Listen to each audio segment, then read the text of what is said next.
Asia কাপে বাংলাদেশ এই পর্যন্ত এখনো কোনো শিরোপা জয়লাভ করতে পারেনি, তো এবার কি সেই খরা ঘুচবে কিনা তার জন্য আমাদেরকে আসলে 1 থেকে 2 সপ্তাহ অপেক্ষা করতে হবে। বাংলাদেশ স্কোয়াডটা নিয়ে যদি আমরা কথা বলতে চাই, ওপেনিং আমরা সেখানে দেখতে পাচ্ছি তানজিদ হাসান তামিম এবং পারভেজ হোসেন ইমনকে।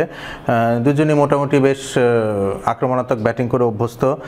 তানজিদ হাসান তামিম তো বেশ কিছুদিন ধরেই আসলে টি-20 সেটআপে রয়েছেন, পারভেজ হোসেন ইমন রিসেন্টলি আসলে অ্যাড হয়েছেন এই সেটআপে। তো দুজনের স্ট্রাইক রেট যদি আমরা একটু তুলনা করতে চাই, তানজিদ হাসান তামিমের টি-20 ক্যারিয়ারের স্ট্রাইক রেট হচ্ছে 129.09, হোয়ারএজ পারভেজ হোসেন ইমনের ক্ষেত্রে সেটা আমরা দেখতে পাচ্ছি 137.45। নাম্বার 3-তে বাংলাদেশ স্কিপার লিটন দাস রয়েছেন এবং রিসেন্টলি কনক্লুডেড নেদারল্যান্ডস সিরিজে কিন্তু উনি বেশ একটা মানে ভালো ফর্মে ছিলেন বা রয়েছেন। তো লিটন দাসের কাছ থেকে আমরা ভালো পারফরমেন্স আসলে আশা করছি বা আশা করতে হবে। কিন্তু বাংলাদেশের সাথে বা ধরেন এবারকার টুর্নামেন্টের যে সবচেয়ে ফেভারিট টিম ইন্ডিয়ার সাথে আমরা পাকিস্তান বলি, বাংলাদেশ বলি, আফগানিস্তান বলি, প্রত্যেকটা টিমের ব্যাটারিরই কিন্তু স্ট্রাইক রেটে আমরা একটা বড়সড় পার্থক্য দেখতে পাচ্ছি। ইন্ডিয়াতে সূর্যকুমার যাদবের কথা বলি, অভিষেক শর্মার কথা বলি। সূর্যকুমার যাদব 160+ স্ট্রাইক রেটে ব্যাট করছেন, অভিষেক শর্মা 190+ স্ট্রাইক রেটে ব্যাটিং করছেন, তিলক ভার্মা 150+ স্ট্রাইক রেটে ব্যাটিং করছেন। এরকম স্ট্রাইক রেটে ব্যাট করা ব্যাটার কিন্তু বাংলাদেশ টিমে একজনও নেই। 130 ঊর্ধ্ব স্ট্রাইক রেটে ব্যাটিং করা একমাত্র প্লেয়ার হচ্ছে পারভেজ হোসেন ইমন, তাও তার টি-20 ক্যারিয়ারটা অনেক ছোট। সময়ের সাথে সাথে কিন্তু এই স্ট্রাইক রেটটা আসলে ফল করারই কথা। নাম্বার 4, এটা কিন্তু আসলে এই ইস্যুটা আমরা আনরিজলভ রেখেই আসলে এশিয়া কাপে যেতে হচ্ছে এবং এখানে আমাদের অ্যাভেলেবল অপশন রয়েছেন দুজন, তাহিদ হৃদয় বা সাইফ হাসান। আমি একটু ব্যতিক্রমভাবে বিষয়টা ভাবতে চাচ্ছি, আমি শামীম হোসেন পাটোয়ারিকে নাম্বার 4-এ দেখতে চাচ্ছি। শামীম হোসেন পাটোয়ারি এ পর্যন্ত টি-20 ক্যারিয়ারে 500 অড রান স্কোর করেছেন এবং ওনার স্ট্রাইক রেট হচ্ছে 127। এবং শামীম হোসেন পাটোয়ারি রিসেন্টলি কিন্তু স্ট্রাইক রোটেট করার অ্যাবিলিটিটা খুব ভালোভাবে অর্জন করেছেন। তো যদি সাইফ হাসান বা তাহিদ হৃদয় কেউই যদি নাম্বার 4-এ ক্লিক না করে, আমার মনে হয় সেই ক্ষেত্রে শামীম হোসেন পাটোয়ারি খুব ভালো একজন অপশন হতে পারেন এবং উনি স্পিন কিন্তু বেশ ভালো খেলে থাকেন। বিপিএলে কিন্তু উনি টপ অফ দি অর্ডার বেশ কিছু ইনিংস খেলেছেন, সেটা রংপুর রাইডার্সের হয়ে আমরা বলে থাকি, চট্টগ্রাম চ্যালেঞ্জার্সের হয়ে বলে থাকি, ওনার কিন্তু টপ অর্ডারে খেলার কিছু অভিজ্ঞতা রয়েছে।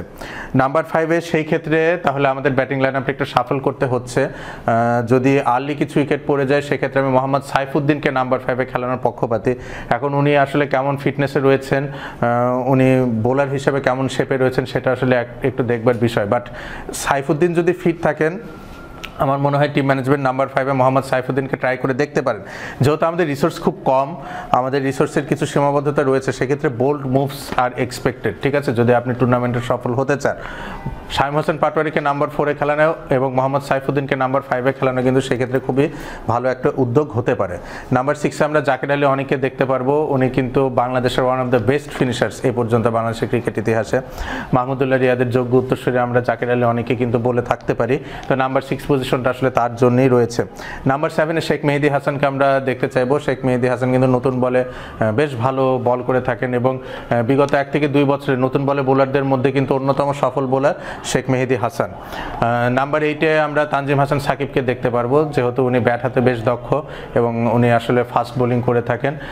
একটা উল্লেখযোগ্য বিষয় যেটা, যে তানজিম হাসান সাকিব কিন্তু আমরা ডোমেস্টিক ক্রিকেটে দেখে থাকি বা উনি যখন জিএসএল খেলেছিলেন গায়ানা অ্যামাজন ওয়ারিয়র্সের হয়ে, সেখানে কিন্তু উনি নতুন বলে বেশ সফল ছিলেন। বাট কেন জানি আমরা বাংলাদেশ টিমে তাকে ওইভাবে নতুন বলে বল করতে দেখছি না। কিন্তু তানজিম হাসান সাকিবকে আমি নতুন বলে বোলিং করতে দেখতে ইচ্ছুক, বিশেষ করে বাংলাদেশ যখন খুব বড় প্রতিপক্ষগুলোর এগেনস্টে খেলবে, সেক্ষেত্রে নতুন বলে উইকেট নেওয়াটা কি খুব ভাইটাল হতে পারে।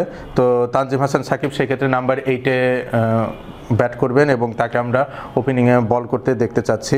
এর পাশাপাশি পেসার হিসেবে মোস্তাফিজুর রহমান থাকবেন, তাসকিন আহমেদ থাকবেন। শেখ মেহেদীর সাথে ফ্রন্ট লাইনার স্পিনার হিসেবে কে থাকবেন, নাসুম আহমেদ নাকি রিশাদ হোসেন? তো সেটা আসলে ডিপেন্ড করবে উইকেটের ধরনের উপরে।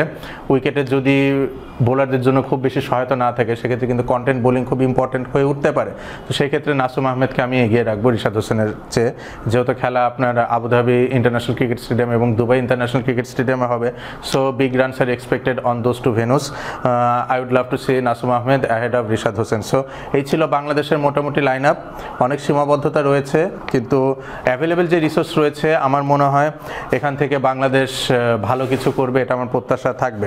এই টিমের যদি আমরা স্ট্রেংথ আর উইকনেস অ্যানালাইসিস করি, সেক্ষেত্রে বাংলাদেশের স্ট্রেংথ হতে পারে তাদের top order batting, that is Tanzid Hasan Tamim, Parvez Hossain Emon এবং রিসেন্টলি লিটন দাস ফর্মে ফিরেছেন। উইকনেসের জায়গা অবশ্যই মিডল অর্ডার, এবং বাংলাদেশের উইকনেসের আরেকটা জায়গা হতে পারে যে সেখানে আমরা রিস্ট স্পিনারের একটা অভাব হয়তো দেখতে পাচ্ছি, যেহেতু রিশাদ হোসেন খুব ভালো ফর্মে নেই, তার ব্যাকআপ কিন্তু আমরা ওইভাবে দেখতে পাচ্ছি না। পাশাপাশি বাংলাদেশের আরেকটা স্ট্রেংথের জায়গা হতে পারে তাদের ফাস্ট বোলিং অ্যাটাক, সেখানে আমরা মোস্তাফিজুর রহমান, তাসকিন আহমেদ, মোহাম্মদ সাইফুদ্দিন এবং তাজিম হাসান সাকিবের মতো পেসারদেরকে দেখতে পাচ্ছি। সো বাংলাদেশ ক্রিকেট টিমের জন্য শুভকামনা।